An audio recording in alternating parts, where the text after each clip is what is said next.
You've been to the Marquee Circular. I love the Theater. Marquee. I was right front row. Like, worked my way up there.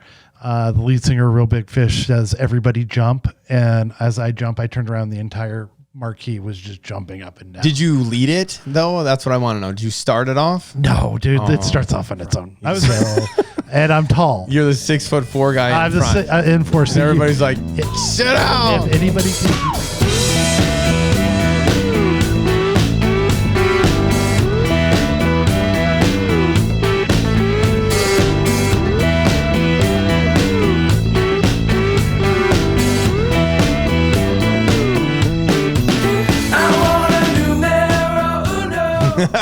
We are here, Jared, again. The Fest podcast. You know us from ND Country Fest, our mothership festival. It's Jared and Luke here at the Fest podcast. And we have guests. We have a studio audience. We are officially filming in front of a live studio audience. And we got the guys from Lightjumper Digital Media Production. Lightjumper Media Production, Jacob and Trace. Well, thanks. They got all set up. They are. Yeah, it looks great. This is going to be good. We look really professional. We probably should take a picture of how professional it looks.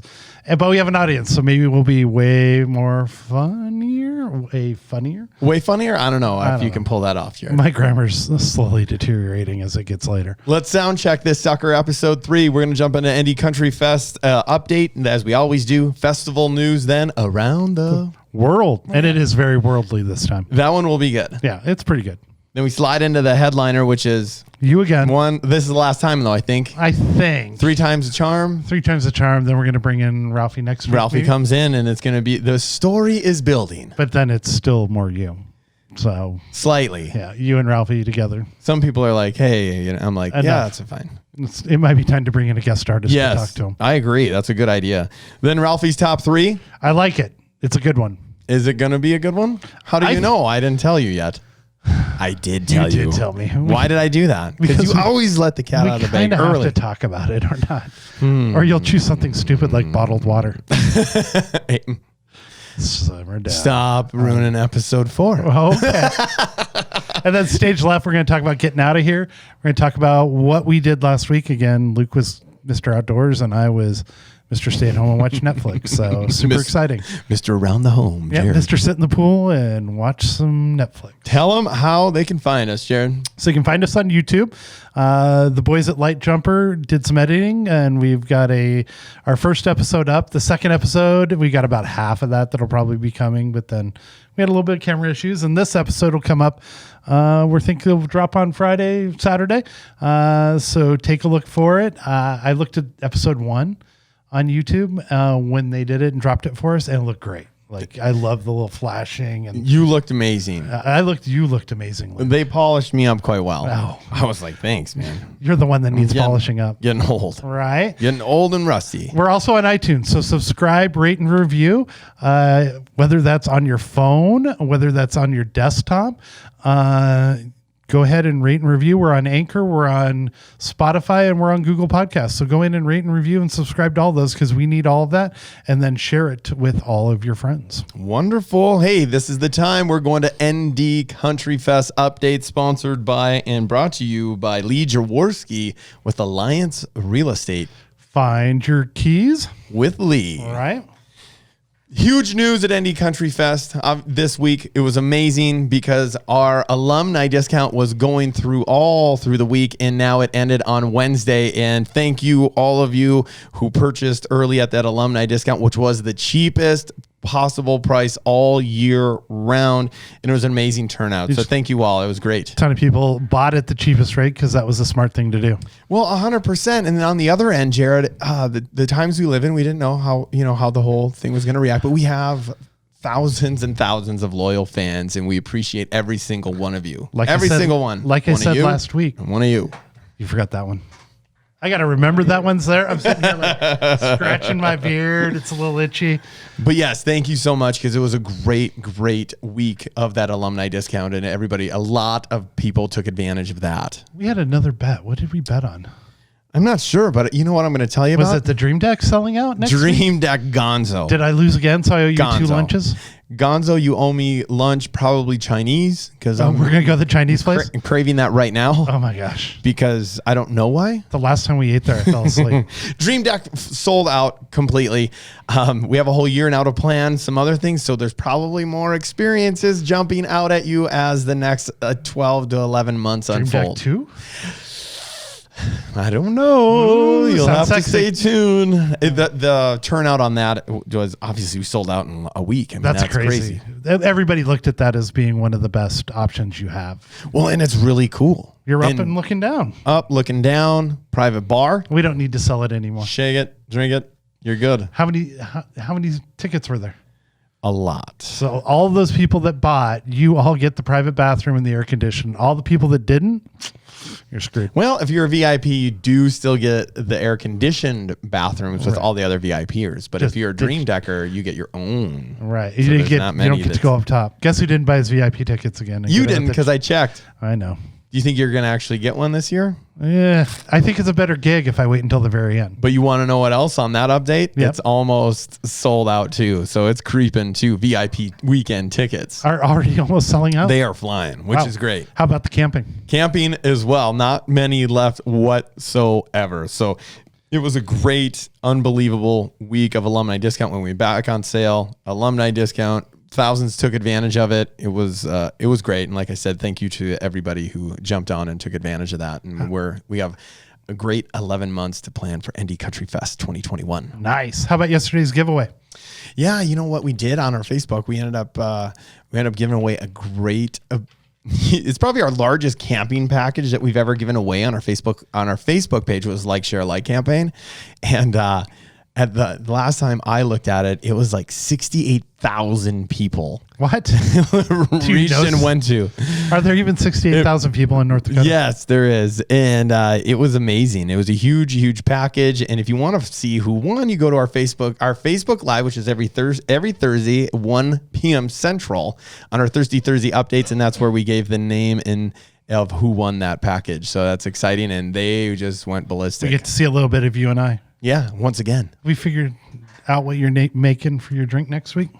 I'm not quite sure. Yeah. But hey, there's still chances to go and grab those tickets at ndcountryfest.com. Get the experience you want. There's some that are very thin on the tickets left. So make sure you get the experience you want for 2021. Jump on at ndcountryfest.com and hit buy tickets. And you know what, Jared? Let's hear more from Lee, our sponsor of Indy Country Fest updates. All right.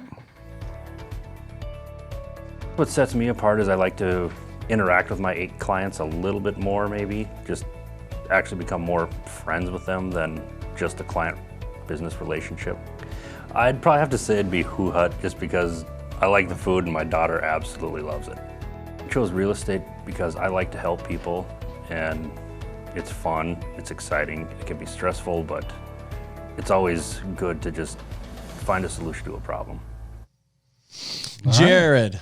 It's my favorite segment. Hit it up. It's a fun one. I love this one. It's festival news from around the world. Right. And we find some good ones. Actually, I shouldn't say we, because you made me do it all. I thought it was I find one, you find one, but I had to do a little bit quick research today. So you find one, I find one. All of a sudden came to, hey, Jared, can you find them? Right. And then let's talk about them. That's what happens when you're a big time festival promoter and an insurance guy running, doing all sorts of crazy stuff, right? This is where I cut to and say, let's hear it. Let's hear it. So first, what are we talking about? The first one is music. It's kind of hard again. Every time we look at festivals, the latest news is canceled or postponed to 2021. I don't want to hear it. All right. We want to hear about good stuff. So this weekend and next weekend in Switzerland. Ooh, you reached out far. I went. We said across the pond. That's all we got. So okay. They're doing a techno electro music festival in Switzerland in the Alps. Hey, that sounds awesome. It does. It's a Swiss Alps lodge. It's in the Kranz, Montana range. I could see like the red, woven jacket with the Swiss emblem on it and just hanging out. I can just see Swiss blondes. And probably that too. So, but a little techno music. However, how they're getting around this is Switzerland's only letting them have 1,000 people per show each weekend. So is it through the weekend or is it one show per weekend? It's 2 shows each weekend, and it goes from this weekend and next weekend. And it's techno. It's techno. That's cool, man. Well, electron. I like that. Have you ever been to one of those? Boom, boom. Yeah. I have too. And there's many bars that also do those type of themes. A little Raven. I love it.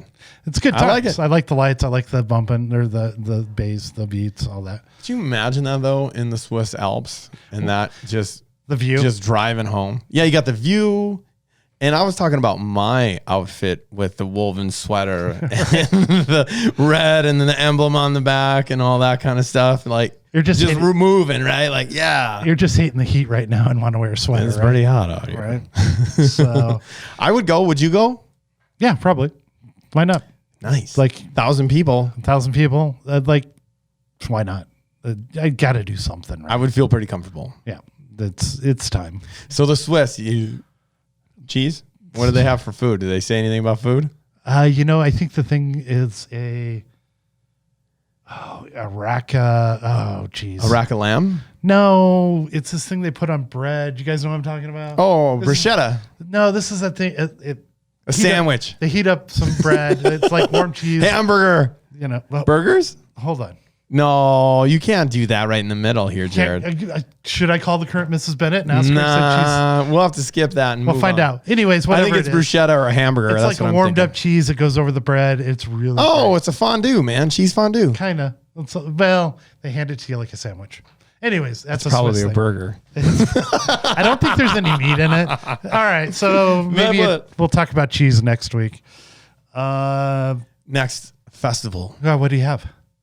I don't have anything. You have do. Anything? It's all me. I am the rebound on that. You're the rebound, so I'm the color on this. It's the Hit it. It's the Carl's Jr., so it's a burger. It's not a Carl's Jr. Fest. It's the Carl Film Festival in Sweden. So really? Yeah. So normally they have the film festival, and the film festival goes to the numerous movie theaters and venues around. And so this time they started thinking about 4 or 5 months ago about how they could get around that. Sweden apparently is a big boating community. Boating? Motorboat? Yeah. Right? I guess. Oh. Wow. So big motorboat community. Right. So Sweden. They decided that they were going to have a boating festival. So they got a 870-foot LED screen. 870-foot LED screen out in the bay of this shipping or a fishing harbor. Whoa. 870-foot screen? 870-foot screen. So that's like... pretty big. That's massive. It's a Jumbotron. I could use one for my pool. Anybody out there? That is beyond ginormous. Yep. I had to even go check it because the first one was in metrics and, American. So 870 feet. Right. That's like... Jumbotron. It's like a big concert. That's like 40 yards. Right. That's so yards. 40 yards long. Anybody run the 40-yard dash before? They've got a big film. The harbor could fit 100 boats, but because of COVID, they're only letting 50 boats of 4 people out there. So 4 people on a boat? Right. Per. You can watch us. And it started earlier this week. The Sweden Navy came in with a big boat. And with 4 people on it? No, I think they had more than 4 people. But, came in to start off the opening ceremonies. Apparently, they've got divers in the water as security and little boats running around making sure everybody's well behaved. So that's pretty cool. You know what I like about all these, especially around the world, because we're obviously all figuring this all out together. Is that there's progress, right? There's progress, there's thoughts, there's creativity. Hey, how can we make this happen? What can we make? Can we live stream it? Can we get people in? Let's put it in a harbor and put them on boats. How awesome is that? Are we okay going from 10,000 people down to 1,000 people? How do we make this work? Is this a one-time deal? Well, and you look at that and you got to start somewhere, right? I've said that before. And what a great, start with 1,000 and see how you implement certain things and see how it goes and see how people appreciate it and like it if they do or if they don't. And each venue has its own special, I guess, like the Swiss Alps, it's going to have its own community that's going to want to go there and do those sorts of things. So. Easily 1,000 people. Easily. Indy Country Fest 2021 is coming back stronger and better than ever with headliners Brantley Gilbert, Dustin Lynch, Middle Texas. Been sent to spread the message. God bless Texas. Special guest Leroy Parnell. What kind of fool do you think I am? Diamond Rio. When we meet in the middle. John Michael Montgomery. Life's a dance you learn as you go. With much more to come. Plan now to attend Dakota's largest and nation's fastest growing country music and camping festival, NDCountryFest.com, July 8th through the 10th, 2021 at New Salem, North Dakota. Sponsored by Coors Light, Action Motorsports, New Vision Security, Trans Trash, Smithworks, and American Family Insurance, DJ Coulter Agency. We are going to fly into our headliner today, sponsored by Bruno's Pizza, $15.99, any large. Chase that flavor. You can order now at brunosnd.com. Nice. All right, so we're back to you.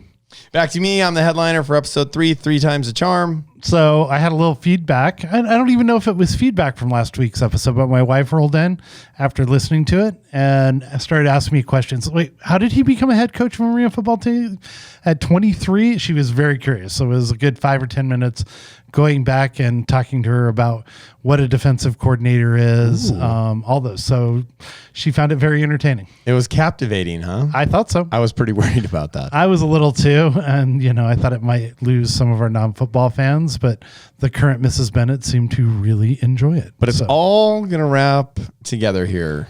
We got to start from the story, and it's all going to make sense as we move along. Right. Now we're getting to the more entrepreneurial Luke Schaefer. So you saw a need while you were a coach or an assistant coach or a graduate assistant coach. I just got done actually playing. Really? Mm-hmm. So you saw a need and we're looking around and there wasn't a lot of youth football camps. Well, that's where I grew up, Bismarck, North Dakota, and that's where I was, right? And then going around the country and knowing other players and all that kind of stuff from where they all came from. And they're like, man, we started football when we were in 3rd grade. We started going to camps when we were in 2nd grade. Right. And there was nothing in that area, or even there actually wasn't even a high school football camp in my home city. Yeah. I'm not saying state, I'm saying in Bismarck. Right. Growing up in Wyoming, we'd probably have to go to the University of Wyoming or BYU or Utah, I think, or one of those closer university campuses to actually get a high school sports camp or anything like that. You're exactly right. And that's what we had to do as well. But so on that being said, I was like, how can the second most populated city in the state not have a football camp for high schoolers? So it started with high schoolers. Right. And I'm like, you know what? I'm going to do this. I'd known a couple other players that had done some before in their hometowns, not in North Dakota, but it was Minnesota and I believe it was Iowa. Right. And I'm like, talk to them. But I had worked a ton of high school football camps to being a player, you know, especially at the college. Obviously, when you're there, you can obviously work the NDSU's football camp and help out. So you kind of knew how those worked. Well, I did that too because I was a coach. I knew I wanted to be a coach. So I'm like, hey, this is a good way to get some experience and, run drills myself and, interact with the kids and how are they going to react to me coaching and all that kind of stuff and teaching. So that being said, hey, Bismarck needs one. So when I was done playing in the fall in that January, I went back home to Bismarck on my break and I started out looking for sponsors. Going door to door. I said, hey, I'm going to do this. It actually was called Red Zone Football Camp in Bismarck, North Dakota. And got a bunch of sponsors and they said, hey, we think it's a great idea. And then I talked to all the college coaches and saying, hey, in the state and actually some in Montana and South Dakota and Minnesota, say, hey, I'm going to do this probably in June. Would you guys like to come and help coach or at least come and speak and be a motivational speaker during the camp? Make an appearance. Yeah. It was a 3-day high school football camp that we did. I actually went in the spring and traveled to I think I did 50 some high schools and I went. So the hometown tour is sort of a knockoff of the original Red Zone football camp tour. When we get to that gets really cool. I'll tell you that when that episode comes up. It's more in depth. You're always with the teasers. It was a little, what do you call it? Easter egg? Because it's more than that in this segment. We'll have to ask Mr. Easter Egg and see what he thinks. He doesn't know. Well, he does know, but that's okay. So I went to about 50 high schools and talked to them about the football camp and what we're doing. They're like, oh, that's great. And all that kind of stuff.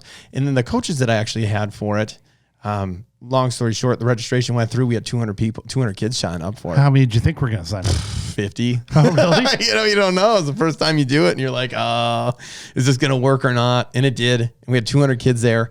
And the coaches that I had were actually players that I that I played with and against high school and in college. So they had these were like All-Americans and guys that I played with at whether they're D2 level or NAIA or Division I, all that kind of stuff. Brought them back.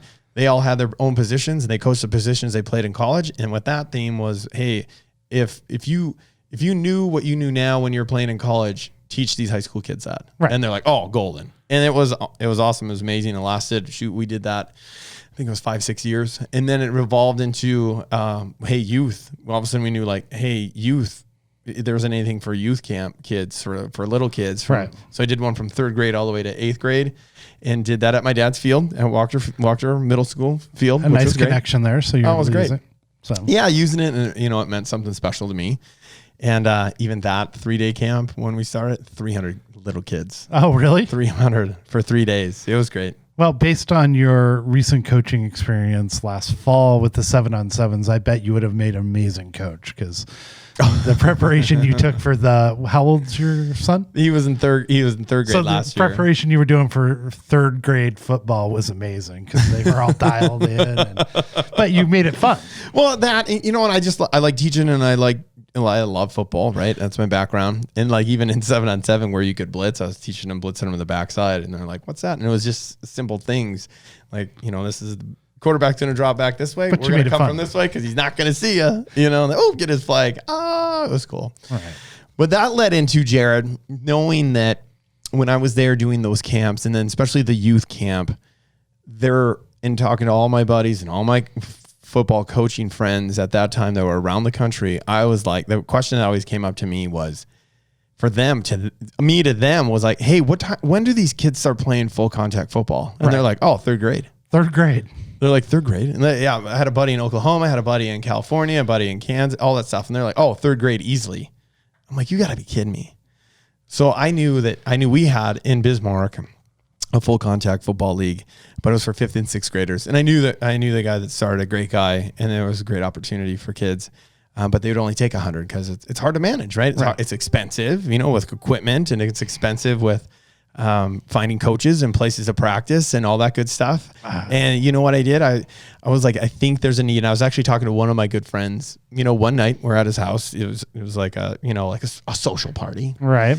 And his name's Bruce Schumacher. And I started talking to Bruce about it. And he was like, hey, if you ever want to do that and start a 3rd and 4th grade league and get it moving, I'd love to help and be part of it. And I'm like, you serious? I'm like, yeah. 2 weeks later, we met again and like, hey, let's do this. And we started working on it it was like the early spring. Right.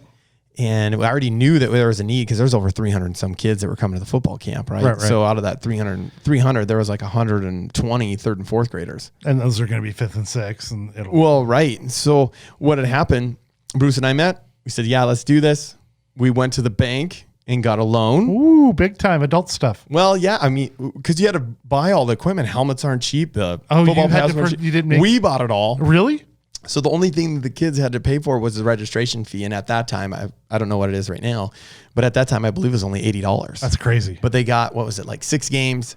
It was 6 games. And then at the last game, they got to play on the big stadium with the Jumbotron going and all that kind of stuff that's cool. on the turf. Yeah, it's totally cool. It's always great seeing those little kids running around at ASU or Sun Devil Stadium at halftime playing a game. Well, and they loved it. And all the coaches were great and the volunteers and all that good stuff. And when we were putting that together, what was important to me and Bruce, I was like, hey, we really didn't keep score. Right. They did, but they didn't. Right. And the biggest thing was about fundamentals. And the other thing was about, hey, if we can get all these kids to put their pads on correctly and put their helmet on and snap it and then line up without the coach having to move them, on every snap on the last game, then we've won. And if they're walking away with smiles and knowing some techniques and being able to, do some football skills. Right. And we did. And it was great. And it was amazing. And we put the registration out when it was kind of nerve wracking. We put the registration out and advertised it. I think you might be addicted to this nerve wracking sort of stress of, will people pay? Won't they pay? Where are we going to go?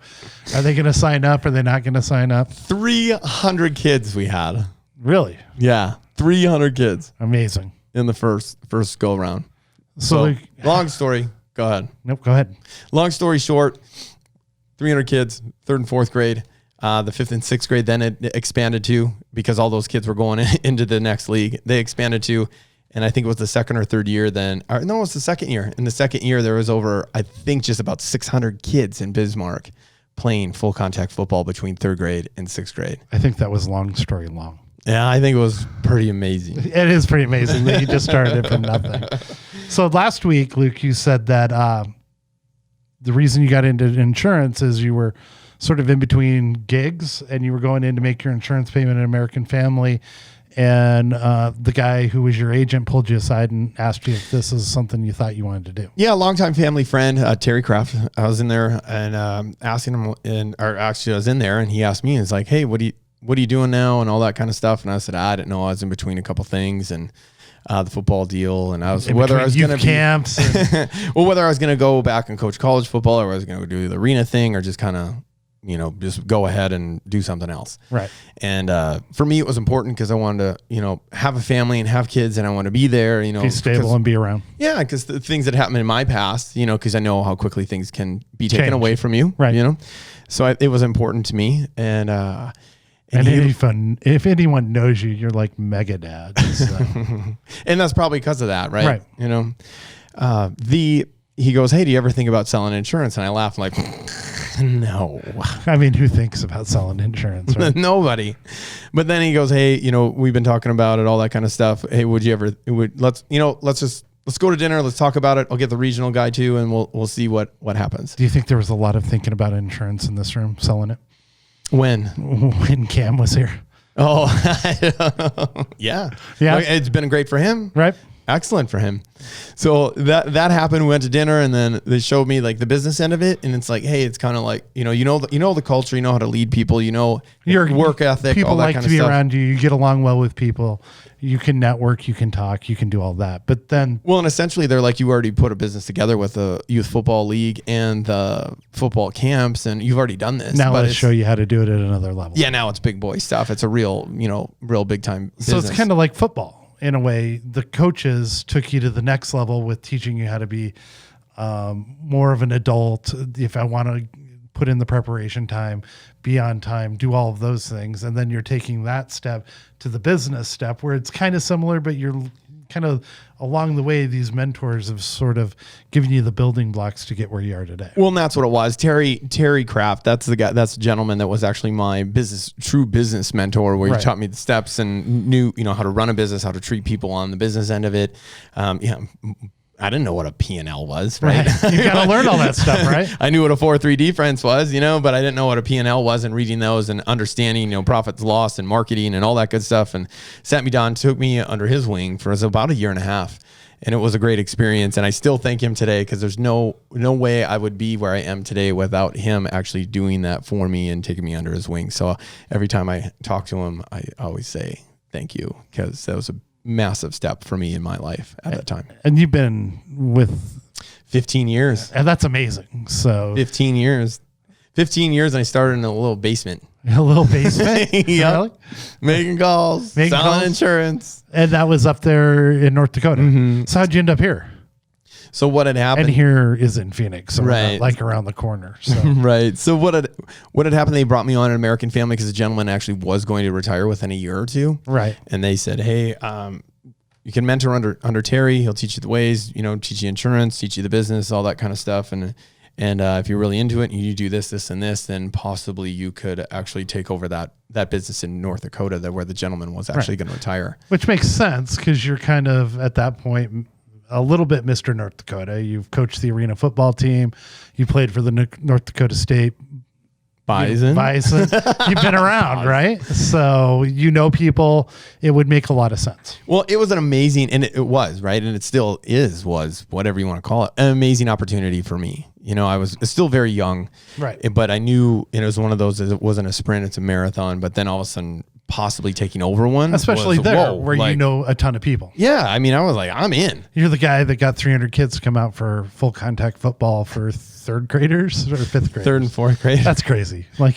Yeah, I mean, I can't imagine me at third grade playing full contact football. I had a hard enough time at seventh grade knowing where my pads were. Not getting too far into it, but hey, by the end of the season, those kids looked amazing. Yeah. They looked great. They knew where to line up. They were tackling. They're hitting. I'm flying like, down the field. Of those hits, I was like, whoa. Hey, so we're all right. Hey. All right. So so doing that, and then what had happened, a year and a half came up, and the gentleman did not decide to and my contract came up with the American Family Corporate. Oh, and they just said, yeah, there's other opportunities around the country.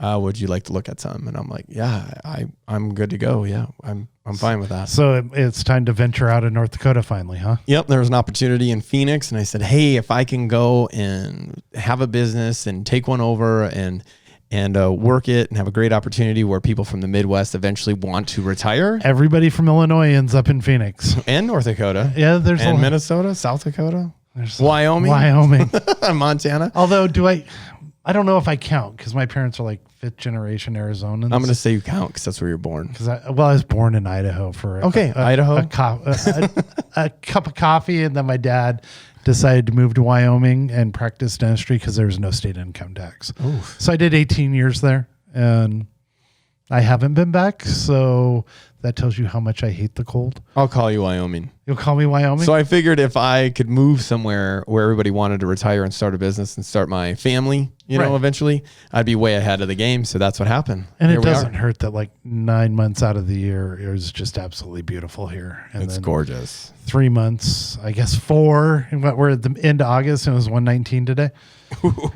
So, that's a bit of a change. Yeah. So then, here, it's been about 13, 14 years. Right. Here in Phoenix doing with the American Family Agency. Well, it's been great. And weather's a big thing, right? You can go in December, you can go out and run around in shorts on Christmas Eve or whatever. And I couldn't do that in Wyoming. Yeah. And probably couldn't do that in North Dakota. And which leads into when we were here, obviously I got married, all that kind of stuff. Shout out to Kim. I love Kim. She's like the biggest cheerleader ever. She gave you a hug today. She I was did. like, whoa. Whoa, what's going on? Do we hug nowadays? Easy. Is that how it goes? Easy. So here's the thing. You and getting involved in American Family and meeting with other insurance agencies, you ran into a guy who was getting ready to retire who gave you some premium advice. Yeah. He had been a longtime agent in the Arizona in general. I was going to say Phoenix, but he's one of the largest ones at Phoenix. Right. Or no, excuse me, Arizona in general. And it had been doing it for 20, 30 years. And what he had said to me was like, love American Family, love the insurance deal. It's awesome. Right. He goes, but what's also nice about it is that you could possibly do something else to another business because you're an entrepreneur. Right. You own the franchise. You're a small business guy and you can have a side hustle. Or another small business, Right. And I was like, whoa, that's cool. And you took that to heart because immediately you're thinking about your camps. Well, I'm thinking about I gave all those up, right? Right. So when I left North Dakota, I gave those up. I couldn't be a part of it anymore. Right. I said, hey, this is great. And I'm moving Bruce on. took over the youth football league and the high school camps and the youth camps, went to the university, and they just ran with it, which is amazing. And it was great. And they're still happening today, which is even better. That's awesome. So, yeah. But you thought as soon as you heard that, hey, you're always thinking. After sharing office space with you for 2 years, you've always got a thought that you're like, okay, what's the next big way I can make money? How can I add on to the festival, or what can I add to make the experience better? Yeah, I don't know if it's always making money. It's always about what opportunities out there. You say that, but you're always thinking about what the next opportunity is. Yeah, if you see it more as an opportunity than what is out there, right? Because there's always a lack, right? And you that's seem where so it is. altruistic when you say that. Come on now. Anyway, my wife comes. I get home one night, and my wife goes, "Hey, we should start." This is back when Affliction was, super popular and all that kind of stuff. And we should start an apparel company that's the tattoo shirt, or like, I'm trying to think. What do they look like? They black and. The shirts. What are the shirts? No, like MMA shirts to anything that are like, big and flashy and all that kind of stuff. I liked your look right there where you were like, I'm like, where are you going, man? I'm just trying to describe. You sort of said inflection. Is that what it was? Or no, Affliction shirt. Affliction. I was trying. You to didn't know what out. Affliction shirt is? I did. You didn't own one? No, I did not. I thought I saw you wear one the other day. I might have an Opus X cigar shirt that's kind of modeled like that. There you go. It doesn't look good on me. So she came home and then all of a sudden said that. I'm like, oh yeah. And then another buddy that actually runs a hospital in Montana. Yeah. That we called and said, yeah, that would be cool. So we did this thing. We called it Rock Your Face Apparel. Rock Your Face? Yeah, and it was really cool. It did a lot of things, and we did from extreme sport apparel, all that and good stuff, and it was fun. It was great. But the quick story on that, right? So are we rolling into roller derby? That's exactly where I'm trying to head here. All Jared. right. So I think the better way for us to roll into roller derby is we had a murder mystery at my house. What was that, a year ago?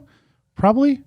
I don't know. We had a murder mystery. Just so at my everybody house. knows, I have no clue what he's going into now. So we had a murder mystery at my house. My wife's really good at throwing a little bit of murder mysteries. We did 70s. And so when you show up, you roll in this jacket and this whole look. And I'm like, okay. Like, I know where you're going. I didn't have, and I don't really participate much in murder mystery. I'm the guy that, hangs out with the other guys that don't want to participate. But I did buy shoes with fish in them for that one, but they didn't show up. Anyways, you show up, you're all like pro wrestling geared out and pro wrestling buttons and all this crazy stuff. And I'm like, what are we doing here? Where do you got this look? And you're like, oh, this was when I sold roller derby swag. And I'm like, I've known you 8 years, Luke Schaefer, and you have never once talked to me about selling roller derby swag. So how did that happen? So at one time, when we rolled into our Rock Your Face apparel and we're selling it and looking for a good market to get into, right? We ended up. What's that? My bill matched the mic. So we ended up having a booth at a local roller derby, right? A match. Those are pretty crazy. In the Coliseum. In the Coliseum in Phoenix. That's where the Suns used to play. Down at the Madhouse on McDowell. Yeah. So we roll into there. So what's roller derby? Explain it for the people that might not know. Well, it's where there's teams, right? And then they're in that big track, and it was banked roller derby, not the flat track. It was the real banked one where they're rolling around, and then they're female teams, right? Female teams, and they kind of beat up on each other. Yeah, and they're trying to score points as there's all that good stuff. So here's my question. Is it rigged or is it a little bit No, not at all. Or not at all. The old school one was for show, right? For TV. But so these girls are out there just hitting each other and banging on. And what's amazing is a lot of these are former athletes, from softball players to basketball players to track athletes, all that. So they have their own personas and their own nicknames, and yeah, that's part of the whole deal. But these were athletes. These weren't just regular former athletes. These weren't just regular women coming on and doing roller derby. So they were great athletes. It was amazing. Anyway, we roll into this thing and we throw out our apparel and start selling it, and it starts selling like crazy. Really? Yeah. So what it ended up being was, at one time in the roller derby world, we were one of the hottest apparel companies in the world. So you were the roller derby king of Arizona? The world. I mean, we were shipping stuff to Europe, Russia, all over the place. You were in league with the roller derby Russian people? Yeah. I mean, it's a huge community. We had huge booths 2 years in a row at RollerCon, which RollerCon's the world. What's RollerCon? RollerCon is the world's roller derby convention in Vegas. So you were at the world's roller derby convention in Vegas? Oh, yeah. And everybody knew us. You were the big swag. The apparel, right. It's really cool. Do you have any apparel left? I know you gave me a button. I got my jacket. That's it?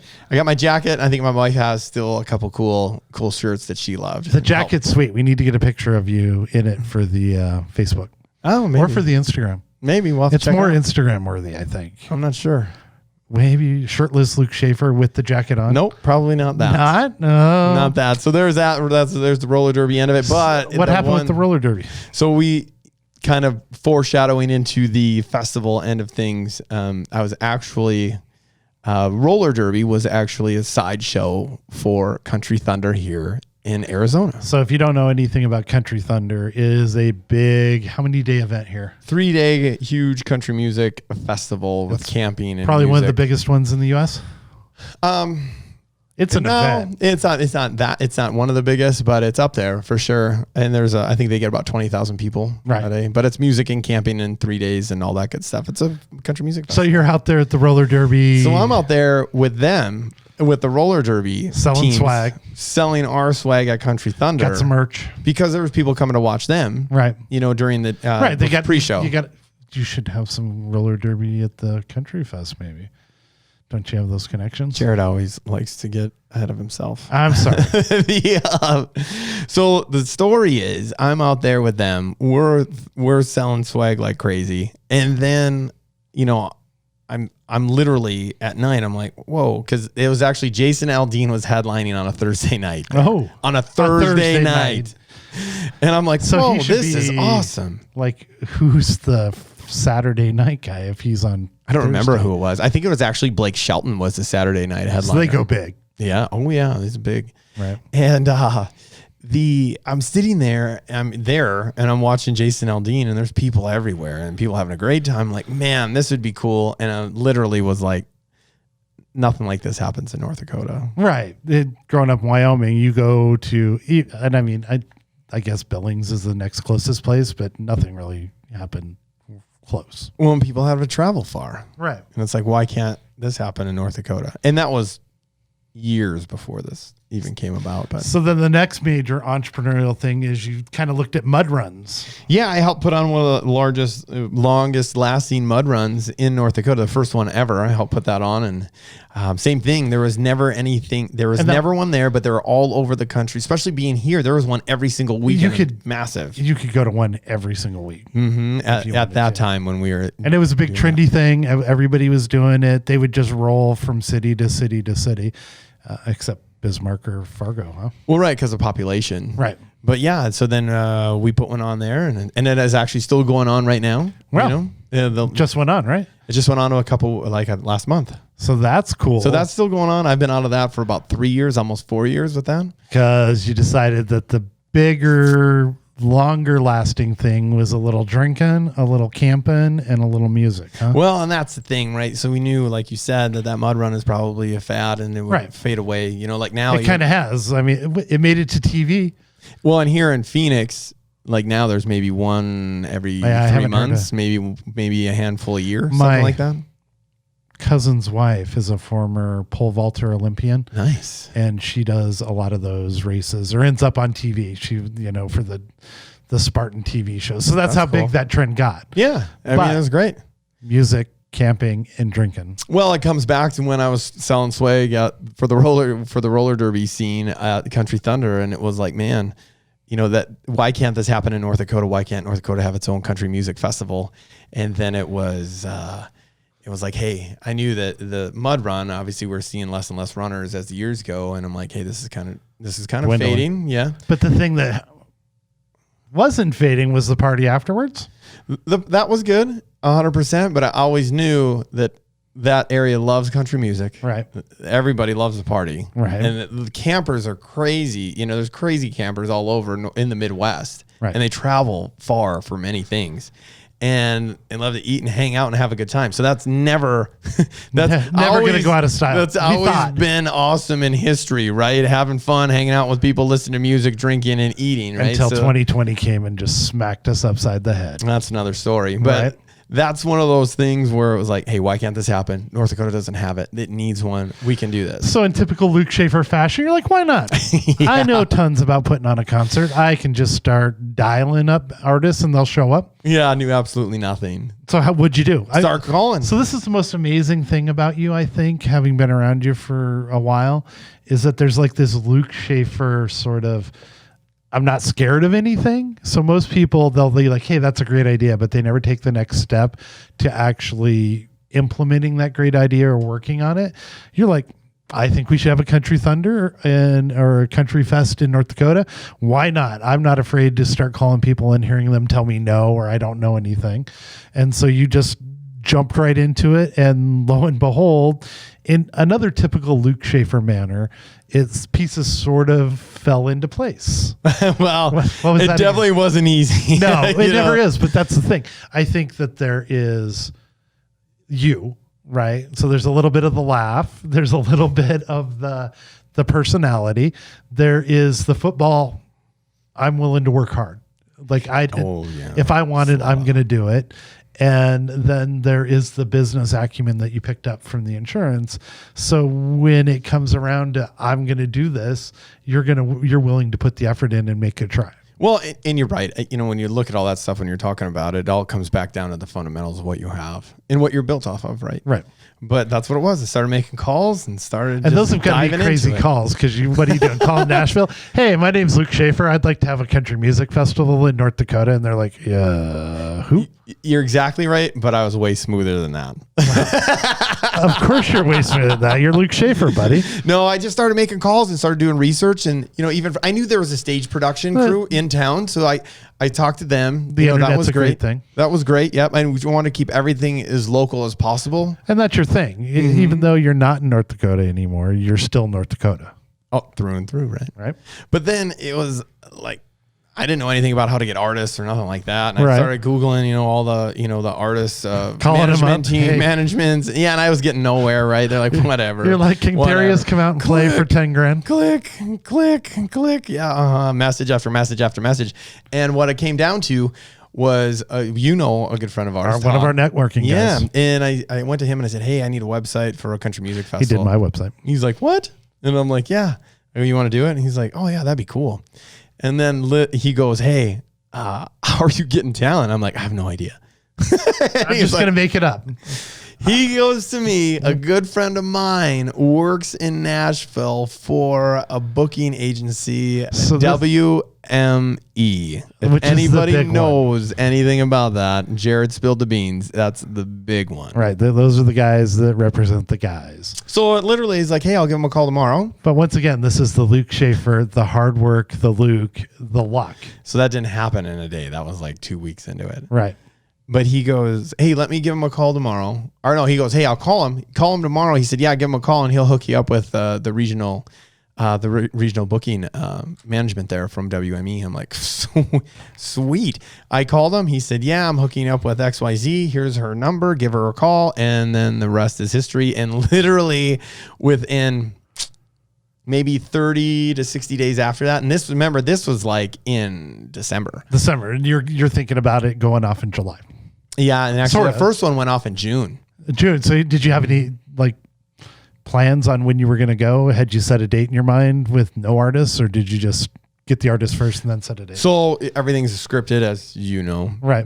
So the plan was already put out and like, okay, we can get this and then we can launch in January and we can do this and we can artist announce Right. go pop, pop, pop, pop, pop. And another great friend of ours, Christy, did Right. all the graphics for us and actually did the logo. She did my logo? We started working on logos and she said, what do you want? It's like a belt buckle. And we wanted something that had little, like really attractive to the woman's eye and like really, really cool colors and all the way down to what will look good and what looks clean and look what's It's great awesome. that it's scripted, but you still don't have talent. So, It was scripted in that, like, okay, logo, website. right. You're going to get this. We're going to get the. But I got to eventually. get talent to get there. Well, right? eventually we're going to get talent, right? So I was like, we're going to get this, and knowing that, and it can all be backed up, right? So when we had the plan, it's like, okay, well, if we don't have talent by this time, we can just launch it in February, whatever. We can get this out.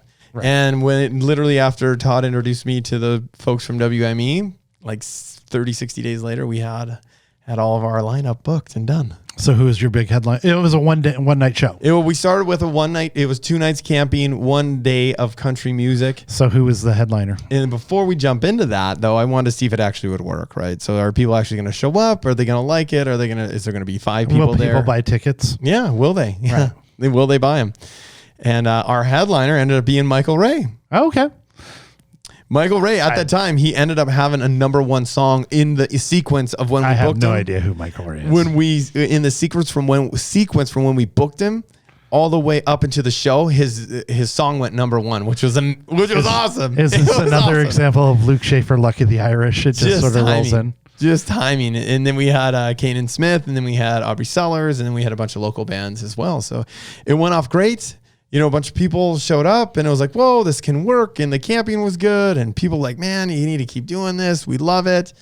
And here we are. We were rolling into our 4th year into March here in this last summer. And so this show is where you started working with Ralphie? Ralphie actually came into the show with the mud runs, actually. Oh, so he started working the vending there and then working with the food and all of that. And that's where you met him. Yeah, well, I knew Ralphie from from competing against him in high school athletics. Yeah, but you're jumping the gun yourself, Luke Shaver. That's next week. I'm But just actually, trying to. you're the intro guy. I'm just trying to lead into Ralphie. You're gonna have to listen to that next episode for. So next episode, we're going to talk about Ralphie, how Luke and Ralphie met, and how he became part of the North Dakota Country Fest. Let's hear that, baby, huh? Yeah. Yep, old Ralphie, episode 4. He's gonna have lots to say, and we're gonna introduce the Ralphie into ND Country Fest. Brothers and sisters, I hear you asking yourself day after day, what am I gonna have for lunch? Do I want another burger? No. Do I need another taco? No. Brothers and sisters, may I introduce you to Bruno's Pizza, the bread of endless possibilities. Bruno's Pizza, 910 East Front Avenue, online at brunosnd.com. Can I get a napkin? Can we get a napkin from Ralphie? We're flipping into Ralphie's top 3. This is where we call him. He doesn't know what we are going to ask him what the top 3 is, and then he's going to tell us what the top 3 items are that we give him by secret here, and let's see how he does By this secret? time around. Do we have? Let's call him. Get him on the line. I'm calling him right now. Ralphie, is he? Do we have awake? a briefcase? Is he sleeping? We had a late start. Do I need to turn up the volume? No, here? you're good. Is he there? Ralphie. Hello? Sound check. 1. Hello. Ralphie, welcome to the Fast Podcast. It's your time. It's your show. It's Ralphie's top 3. And Ralphie, I forgot to text you and say What's we're up, starting Luke? now. What's up, Jared? Nothing. We're having a good night. We just finished up the Luke Shaver Indy Country Fest. So next week you're going to be on the clock. Ooh, I'm excited. Yeah, me too. I won't have to ask all the questions. Luke can help me out. So Luke, what's the top 3? Top 3, Ralphie. Here we go. Top 3 concerts you've ever been to. Okay. I like it. You like it? Okay. We're working with it. Okay. So number 3. I would go 2018 Indy Country Fest Low Cash concert. It's like 2 years ago. Threw you guys a little curveball there. Yeah. Indy What's up with Country that? Fest. What made that so special? I was going through my photos today, and I actually, that's one of my favorite concerts, I guess. You, Chris, and Where was Preston? it at? I think it was just all the hard work that the team put in. Oh, is and this Low Cash. Are you like, saying it's the North same. Dakota Country Fest Low Cash was your Yep. favorite? That's not even Luke's favorite.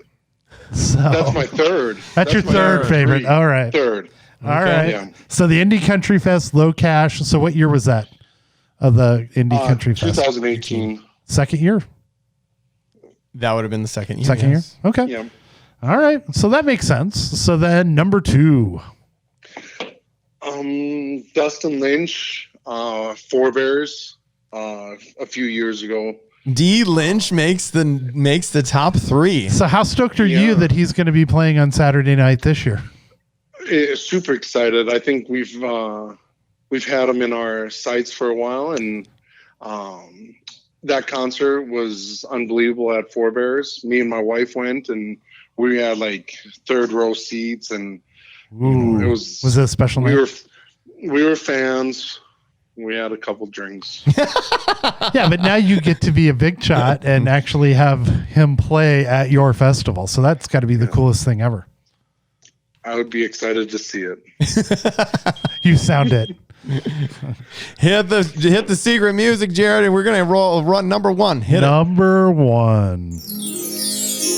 Hands down, Pearl Jam. Ooh, I didn't not see that coming. Pearl Jam, where'd you see him? Missoula, Montana. Missoula. It was right after college, and it was a bunch of college friends from Montana. We listened to Pearl Jam every day. So it was one of those Jamie Coken. Whoa. we made Class it. today. A little Eddie better. Yeah. What's your favorite Pearl Jam song? Porch. Ooh, That's pretty good. good. That's pretty good. How many encores do they do? You remember? 3 of them. 3? What? Woo. Yeah, and my mom would have been excited because the first encore they did Last Kiss, and they turned around and played it to the there was bleachers behind them. Oh, wow. Like a bunch of goers were. Do we want to Just know why your watching the mom would be backs. excited? Last Kiss is their favorite song. Wow. Oh, okay. The original. Chalk went off for Yvonne. All right. I'm a little bit worried that Lukey knows your mom's name. Thanks for stopping by, Ralphie. It's always Whoa, a hold great on. pleasure. What was your number one concert? George Strait and Reba, U.S. Airways. U.S. Airways here? Mm-hmm. How come? George Strait. Well, that's true. He's the king, man. I do. You should have just stopped it at George Strait. I do have a very brief George Strait sort of, I guess, love affair? Maybe? Okay, maybe we should cut this off now. Romance. Let's cut this off now. Well- Ralphie, good night. Bye. We're talking. Rah, rah, rah. I spent Yeah. I spent a week in Rocky Point with a bunch of guys that listen to a bunch of country music, and George Strait was pretty much all we listened to in Rocky Point for a week. He's the king, man. Right. So there's God, I wish I could. Someone should have told me. Or there's one CD, and I can picture CD. I'm He a bit said old. CD. Little bit old. However, there's one CD that I can just picture it, and we just listen to it over and over again with a tad of Keith Whitley. Wow. And I gotta give a little props to Keith Whitley for a guy that was singing "I'm Over You" and then drinks himself to death is a pretty impressive sort of feat. What is your favorite concert? That's Best tough, dude. top You know ever. me. I've been to numerous mini Dropkick concerts. Murphys. I will hold a special place in my heart for Motley Crue, Dr. Feelgood down at the Madhouse in McDowell in 1989. I love that show. I bet you did. I don't know. I think there was a Real Big Fish, a Less Than Jake show at the Marquee that they're ska, if you know anything about that. You've been to the Marquee, circular. I love the theater. Marquee. I was right front row, worked my way up there. The lead singer of Real Big Fish says, "Everybody jump." And as I jump, I turned around, the entire Marquee was just jumping up and down. Did you lead it, though? That's what I want to know. Did you start it off? No, dude, it starts off on its own. I was just right in the went middle. with it. There are some good pictures of, if you've ever been to one of those shows with me, I like to go to the front. So, and I'm tall. You're the 6'4" guy in front. In four. And everybody's like, sit down. If you take a picture from the stage, you always See your head. Oh yeah, there's Shoulders. I saw the Mighty Bosstones play at the House of Blues in L.A. and they hadn't played in a long time. And there is Jared's head just right. And you're wearing their T-shirt. I am little Mighty Bosstones. Check that out on YouTube. But there's Jared right in the middle, just jamming out in the center. So, I think that's probably my favorite show. I've got some U2 at Red Rock, so I just have a lot of experience with going to shows. Well, it was a good one, Ralphie. Good night. It's always a Ralphie pleasure. Ditched us a long time. And he took off. He hung up. That's good. He said, "Guys, I'm 2 hours behind. I want to go to bed." He's like, I'm out of here. So that was Ralphie's top 3. Hey, this is where stage left where we are going to exit. We get a little personal here. All right, we going you or me first? You're always first, Jared. So I guess I'm the content or the media consumer because you're out in the middle of nowhere looking at stars, and I'm sitting in my pool watching TV. I like to get out in the sticks. Yes. So 2 Netflix recommendations. Into the Night is it's a 6 episode series. Guy hijacks a plane, tells everybody that they have to fly west because if they don't, when the sun comes up, they're all going to die. Did you binge watch it? Yeah. So here's the deal. Start watching the show because there's nothing else to watch, right? I've watched everything you can right now because, COVID. And so I start watching the show. It's dubbed, so it's kind of like Money Heist if you've watched that show. I love Money Heist. It's very much in that vein.